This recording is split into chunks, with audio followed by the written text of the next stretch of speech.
हरे कृष्णा। विश्वगुरु श्रील प्रभुपाद की जय। ISKCON Mumbai group की जीबीसी ने हाल ही में अपने ग्रुप के लिए एक संविधान, एक कॉन्स्टिट्यूशन जारी किया है। इस संविधान में एक अपेंडिक्स है जहां धारा A.3 में कुछ ऐसा कहा गया है जिसका अनुवाद कुछ इस प्रकार है। परंपरा को जारी रखने के लिए इस्कॉन की प्रतिबद्धता। सेक्शन A.3.1 परंपरा सिद्धांत के पालन में और हमारे संस्थापक आचार्य के निर्देशों के पालन में इस्कॉन पूरी तरह से उस प्रणाली को अपनाता है कि योग्य इस्कॉन सदस्यों को शिक्षा और दीक्षा गुरु बनना चाहिए। तो जीबीसी ने इस प्रणाली को अपनाकर परंपरा को जारी रखने के लिए प्रतिबद्धता जताई है कि योग्य इस्कॉन सदस्यों को दीक्षा गुरु बनना चाहिए। पहली बात जो हम इस्कॉन के जीबीसी से पूछना चाहते हैं वो ये है कि परंपरा को जारी रखने का उत्तरदायित्व किसका है? परंपरा को जारी रखने का अधिकार किसके पास है? और परंपरा को आगे बढ़ाने की आध्यात्मिक शक्ति किसके पास है?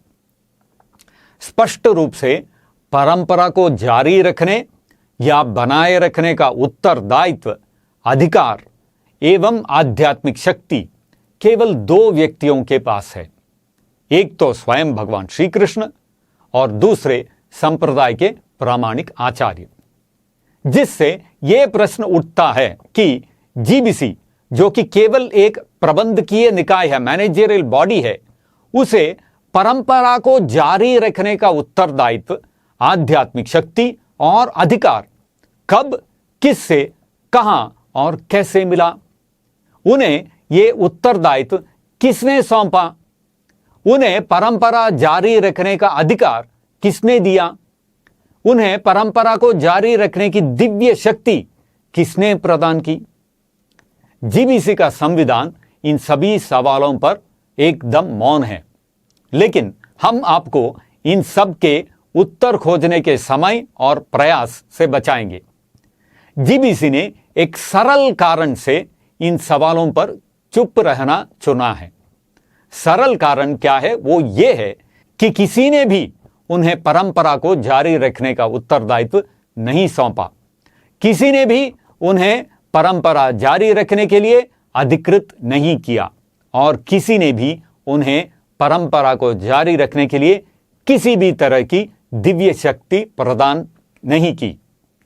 इस्कॉन मुंबई की जीबीसी ने स्वयं उत्तरदायित्व ले लिया, खुद को अधिकृत किया और खुद को सशक्त बनाया, सब कुछ अपने आप। यह तो पूरी तरह से हमारी परंपरा के विरुद्ध है। यह वास्तव में अपसंप्रदाय है। यह शास्त्र के संपूर्ण रूप से विरुद्ध है। कोई भी शास्त्र इस तरह के आत्म सशक्तिकरण का समर्थन नहीं करता है और वास्तव में यह पूरी तरह से परंपरा के खिलाफ है, क्योंकि हमारी परंपरा में पहले किसी अन्य प्रबंधकीय निकाय ने ऐसा कभी नहीं किया है। सॉरी, क्षमा करें, हमने एक गलती कर दी।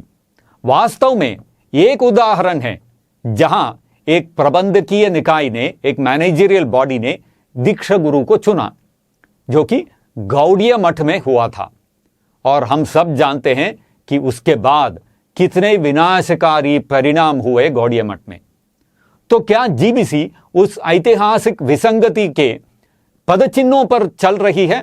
क्या जीबीसी दीक्षा गुरुओं को चुनकर परंपरा को जारी रखने के लिए खुद को सशक्त और अधिकृत करने की उसी प्रक्रिया की नकल करके इस्कॉन पर उसी तरह की आपदा को आमंत्रित नहीं कर रही है? खैर, उन सवालों के जवाब जो भी हो, जीबीसी ने स्वयं भगवान श्री कृष्ण और आचार्य की भूमिका निभा ली है कि अब जीबीसी परंपरा को जारी रखेगी, न कि भगवान कृष्ण और श्रील प्रभुपाद। ऐसा करने के बाद जीबीसी ने फैसला किया कि जिस तरह से वे परंपरा को जारी रखेंगे वो एक ऐसी प्रणाली को अपनाना है कि योग्य इस्कॉन सदस्यों को दीक्षा और शिक्षा गुरु बनना चाहिए। तो जीबीसी ये कैसे निर्धारित करती है कि दीक्षा गुरु बनने के लिए कौन योग्य है? जीबीसी अपने संविधान में परिशिष्ट ये खंड 1.5 के तहत, जिसका शीर्षक है गुरु के रूप में सेवा करने के लिए योग्यताएं, इसकी व्याख्या करती है। इस उपधारा ये 5.3 के तहत संविधान कहता है, दीक्षा गुरु चुनने में संस्थापक आचार्य के निर्देशों का पालन करते हुए इस्कॉन के सदस्य मुख्य रूप से अवलोकन योग्य और सत्यापन योग्य योग्यताओं पर भरोसा करेंगे। तो यहां जीबीसी एक नया और आश्चर्यजनक दावा करती है कि श्रील प्रभुपाद ने जीबीसी को आध्यात्मिक गुरु चुनने का निर्देश दिया था। वो निर्देश कहां है भाई? क्या जीबीसी कृपया इसे हमारे सामने प्रस्तुत कर सकती है? ये उनके दीक्षा गुरु प्रणाली के समर्थन में साक्ष्य का एक बहुत बड़ा हिस्सा होगा। इस्कॉन के भक्त लगभग 50 वर्षों से इस साक्ष्य का बेसब्री से प्रतीक्षा कर रहे हैं। स्वर्ण जयंती के करीब हैं, लेकिन किसी तरह जीबीसी ने श्रील प्रभुपाद के उन निर्देशों को गुप्त और छिपाकर रखना चुना है, जिनमें उन्हें दीक्षा गुरु चुनने का निर्देश दिया गया है। क्यों भाई? इसका भी केवल एक ही उत्तर है, ऐसा कोई निर्देश है ही नहीं। खैर, आगे बढ़ते हुए संविधान उपदेशामृत को उद्धृत करते हुए दीक्षा गुरु के लिए योग्यता देता है। कोई व्यक्ति भगवान की सेवा में बहुत गंभीरता से लगा हुआ पाया जा सकता है और सभी नियामक सिद्धांतों का कड़ाई से पालन करता है, जपमाला पर निर्धारित संख्या में माला फेरता है और हमेशा कृष्ण भावनामृत आंदोलन का विस्तार करने के बारे में सोचता है। ऐसे वैष्णव को उत्तमाधिकारी के रूप में स्वीकार किया जाना चाहिए। किसी को तब तक आध्यात्मिक गुरु नहीं बनना चाहिए जब तक कि वो उत्तमाधिकारी के स्तर को प्राप्त न कर ले। एक नवोदित वैष्णव या मध्यम स्तर पर स्थित वैष्णव भी शिष्यों को स्वीकार कर सकता है, लेकिन ऐसे शिष्यों को उसी स्तर पर होना चाहिए और ये समझा जाना चाहिए कि वे उसके अपर्याप्त मार्गदर्शन में जीवन के अंतिम लक्ष्य की ओर बहुत अच्छी तरह से प्रगति नहीं कर सकते हैं। इसलिए एक शिष्य को आध्यात्मिक गुरु के रूप में उत्तमाधिकारी को ही स्वीकार करने में सावधानी बरतनी चाहिए। उपदेशामृत श्लोक 5। यहां इस उद्धरण में हमें कहीं भी श्रील प्रभुपाद द्वारा जीबीसी को दीक्षा गुरु चुनने का निर्देश कहीं नहीं मिला। क्या जीबीसी ये कह रही है कि यदि कोई अपनी सेवाओं में गंभीरता से लगा हुआ है और नियामक तत्वों का कड़ाई से पालन कर रहा है और 16 माला जप कर रहा है, तो वो उत्तमाधिकारी है? क्या इसका मतलब यह है कि वे सभी भक्त जो गंभीरता से अपनी सेवा कर रहे हैं और नियामक तत्वों का पालन कर रहे हैं और नियमित रूप से 16 माला जप कर रहे हैं, वो सभी उत्तमाधिकारी हैं? जीबीसी ने सुविधा अनुसार या कहें कि चतुराई से उसी उपदेशामृत के श्लोक 5 में श्रील प्रभुपाद ने उत्तमाधिकारी के बारे में जो कहा था उसे उद्धृत करने से परहेज किया है। जैसे कि एक उत्तमाधिकारी दूसरों की निंदा करने में रुचि नहीं रखता है, उसका हृदय पूरी तरह से स्वच्छ है और उसने शुद्ध कृष्ण भावनामृत की अनुभूत अवस्था प्राप्त कर ली है। Realised state of unalloyed Krishna consciousness, ये श्रील प्रभुपाद के ओरिजिनल शब्द हैं। उत्तमाधिकारी मतलब शुद्ध कृष्ण भावनामृत की अनुभूत अवस्था को प्राप्त कर लिया है। जीबीसी ने इसे उद्धृत क्यों नहीं किया भाई? जीबीसी ने श्रीमद् भागवतम, श्री चैतन्य चरितामृत और श्रील प्रभुपाद की अन्य शिक्षाओं में उत्तमाधिकारी की योग्यताओं पर श्रील प्रभुपाद के निर्देशों की उपेक्षा क्यों की? ऐसा लगता है कि जीबीसी सेलेक्टिव कलेक्टिव अमनीशिया से पीड़ित है। क्या है सेलेक्टिव कलेक्टिव अमनीशिया? सेलेक्टिव रूप से जो कुछ भी उनके मनगढ़ंत दर्शन में फिट नहीं बैठता है उसे जीबीसी कलेक्टिव रूप से भूल जाती है। इसे कहते हैं सेलेक्टिव कलेक्टिव अमनीशिया। एनीवे, आगे बढ़ते हुए जीबीसी संविधान की उपधारा ये 5.4 कहती है, दर्शन की सही समझ और प्रस्तुति निरंतर अनुकरणीय व्यक्तिगत व्यवहार के साथ मिलकर दूसरों के लिए गुरु के रूप में सेवा करने की योग्यताओं का सार है। दूसरे शब्दों में, वफादार, मेहनती, अध्ययनशील शिष्य सक्षम गुरु बनते हैं। तो जीबीसी ने वफादार, मेहनती, अध्ययनशील शिष्यों को योग्य दीक्षा गुरु के रूप में चुनकर परंपरा को जारी रखने का फैसला किया है। अब जीबीसी ने बहुत जिम्मेदारी से अपने 1987 के प्रस्तावों में, रेजोल्यूशंस में, ऐसे योग्य दीक्षा गुरुओं के भयानक परिणामों की चेतावनी पहले ही दे दी है। यहां वर्ष 1987 के वे रेजोल्यूशंस हैं। प्रस्ताव 65, यदि कोई गुरु इंद्रिय तृप्ति में लगा हुआ है और एक या अधिक नियामक सिद्धांतों का उल्लंघन कर रहा है, लेकिन आशा है कि उसे सुधारा जा सकता है, तो उसके शिष्यों को सुधार के लिए समय देना चाहिए और उन्हें शिक्षा गुरु के रूप में श्रील प्रभुपाद और वरिष्ठ वैष्णवों की शरण लेनी चाहिए।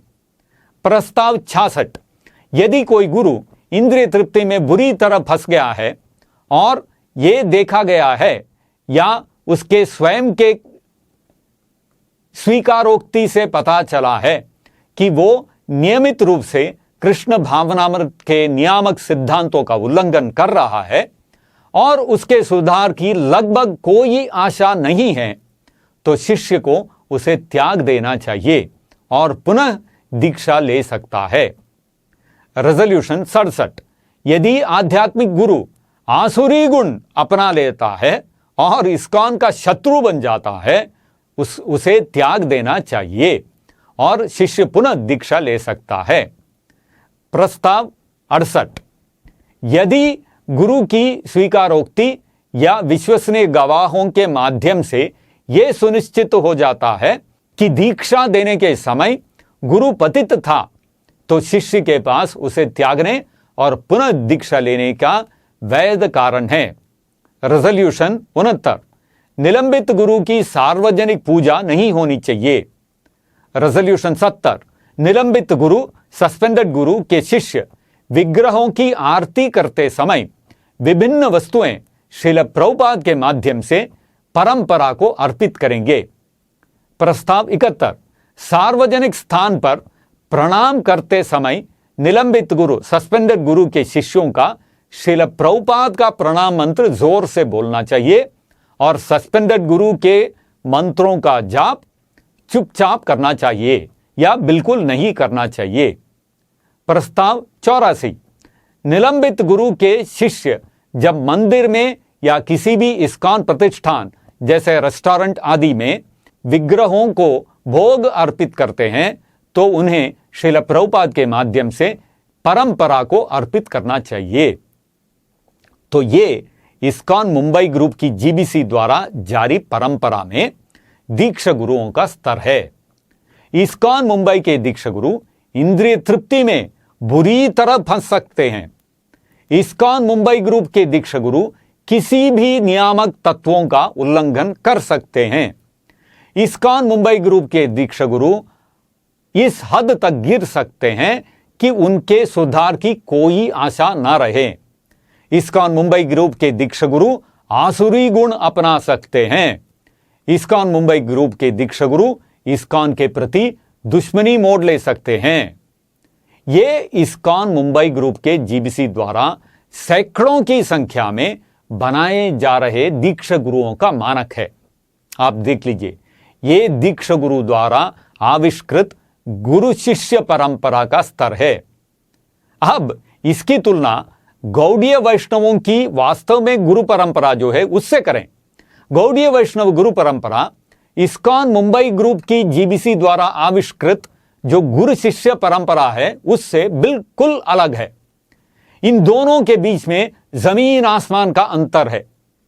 यह अंतर तब स्पष्ट हो जाता है जब हम श्रील प्रभुपाद द्वारा प्रतिनिधित्व की जाने वाली गौड़ीय वैष्णव गुरु परंपरा में दीक्षा गुरुओं की योग्यताओं को देखते हैं।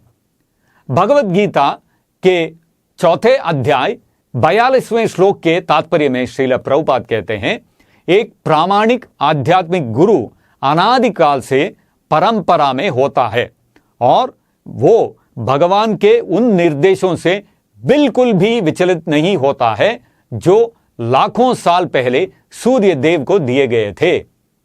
और फिर भगवद गीता अध्याय 2 श्लोक नंबर 8 के तात्पर्य में श्रील प्रभुपाद कहते हैं, इसलिए निष्कर्ष यह है कि एक आध्यात्मिक गुरु जो 100% कृष्ण भावना भावित है वही प्रामाणिक आध्यात्मिक गुरु है, क्योंकि वो जीवन की समस्याओं का समाधान कर सकता है। श्रीमद् भागवतम 4 स्कंद 3 अध्याय 23वें श्लोक के तात्पर्य में श्रील प्रभुपाद कहते हैं, श्रील जीव गोस्वामी ने अपने भगवत संदर्भ में इस वसुदेव या शुद्ध सत्व का बहुत सुंदर वर्णन किया है।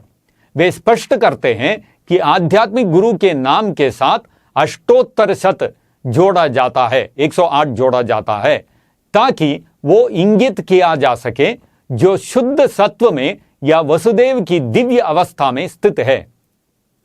चैतन्य चरितामृत अंत्य लीला अध्याय 7 श्लोक 12 के तात्पर्य में श्रील प्रभुपाद कहते हैं, सच्चे आचार्य पूरे विश्व के आध्यात्मिक गुरु को कृष्ण की कृपा का अवतार माना जाना चाहिए। वास्तव में वे व्यक्तिगत रूप से कृष्ण का आलिंगन कर रहे हैं, इसलिए वे सभी वर्णों और सभी आश्रमों के आध्यात्मिक गुरु हैं। क्योंकि उन्हें सबसे उन्नत भक्त माना जाता है, इसलिए उन्हें परमहंस ठाकुर कहा जाता है। और फिर चैतन्य चरितामृत मध्य लीला अध्याय 24 श्लोक 330 के तात्पर्य में श्रील प्रभुपाद कहते हैं, जब कोई महाभागवत के उच्चतम पद को प्राप्त कर लेता है तो उसे गुरु के रूप में स्वीकार किया जाना चाहिए और साक्षात भगवान हरि की तरह पूजा की जानी चाहिए। केवल ऐसा व्यक्ति ही गुरु के पद पर आसीन होने के योग्य है। तो आप देख सकते हैं, गौड़ीय वैष्णव परंपरा में दीक्षा गुरु महाभागवत के उच्चतम स्तर पर हैं। वे कृष्ण के कृपा अवतार हैं। वे साक्षात कृष्ण का आलिंगन कर रहे हैं। वे शुद्ध सत्व में स्थित हैं। वे 100% कृष्ण भावना भावित हैं। वे जीवन की समस्याओं का समाधान कर सकते हैं। वे शाश्वत रूप से परंपरा में हैं और वे साक्षात भगवान हरि की तरह पूजनीय हैं और भगवान कृष्ण के निर्देशों से कभी भी विचलित नहीं होते हैं। अब इसकी तुलना इस्कॉन मुंबई ग्रुप की मनगढ़ंत परंपरा में अनधिकृत दीक्षा गुरुओं की योग्यताओं से आप इसकी तुलना करें। वे 16 माला जप कर रहे होने चाहिए और अपनी सेवाओं में लगे होने चाहिए, लेकिन उनकी बहुत बुरी तरीके से पतन हो सकती है। वे नियामक तत्वों का उल्लंघन कर सकते हैं। वे इंद्रिय तृप्ति में बुरी तरीके से फंस सकते हैं। वे आसुरी बन सकते हैं, यहां तक कि कृष्ण भावनामृत आंदोलन के ही शत्रु बन सकते हैं। जीबीसी द्वारा रचित गुरु शिष्य परंपरा और मूल गौड़ीय वैष्णव गुरु परंपरा के बीच क्या तुलना हो सकती है, आप ही बताइए। कहां वे सैकड़ों अनधिकृत दीक्षा गुरु जो पतनशील हैं, इंद्रिय तृप्ति के प्रति संवेदनशील हैं, और कहां श्रील व्यासदेव, श्रील नारद मुनि, श्रील मध्वाचार्य, षड गोस्वामी, श्रील जगन्नाथ दास बाबा जी महाराज, श्रील भक्ति विनोद ठाकुर, श्रील गौर किशोर दास बाबा जी महाराज, कहां श्रील भक्ति सिद्धांत सरस्वती ठाकुर, और कहां Ashtottara Shatashri Srimad Vishwaguru his divine grace Shri Srimad A C Bhaktivedanta स्वामी श्रील प्रभुपाद। ऐसे महान आचार्य कहां हैं? और ये जीबीसी द्वारा मनगढ़ित ये जो गुरु परंपरा उन्होंने बनाई है, उसमें जो दीक्षा गुरु है वो कहां है? इनकी तुलना हो ही नहीं सकती है। गौड़ीय वैष्णव संप्रदाय के सभी दीक्षा गुरु तेजस्वी और स्वयं प्रकाशित हैं और सूर्य को भी फीका कर सकते हैं। और फिर इस्कॉन मुंबई ग्रुप की जीबीसी के परंपरा में वे अनधिकृत दीक्षा गुरु हैं जो एक जुगनू का भी मुकाबला नहीं कर सकते। सूर्य तो बहुत दूर की बात है। तो प्रिय वैष्णवों, चुनना आपको है। आप उस अपसंप्रदाय का हिस्सा बनना चुन सकते हैं जिसे जीबीसी ने आविष्कृत किया है और जिसे जीबीसी इस्कॉन के विनाश तक जारी रखने के लिए दृढ़ संकल्पित है, या आप श्रील प्रभुपाद के इस्कॉन का हिस्सा बनना चुन सकते हैं, जहां केवल श्रील प्रभुपाद जो गौड़ीय वैष्णव परंपरा में दीक्षा गुरु की सभी योग्यताओं को पूरा करते हैं, उन्हें आप अपने दीक्षा गुरु के रूप में स्वीकार कर सकते हैं। तो चुनना तो आपको है। हरे कृष्णा। विश्व गुरु श्रील प्रभुपाद की जय।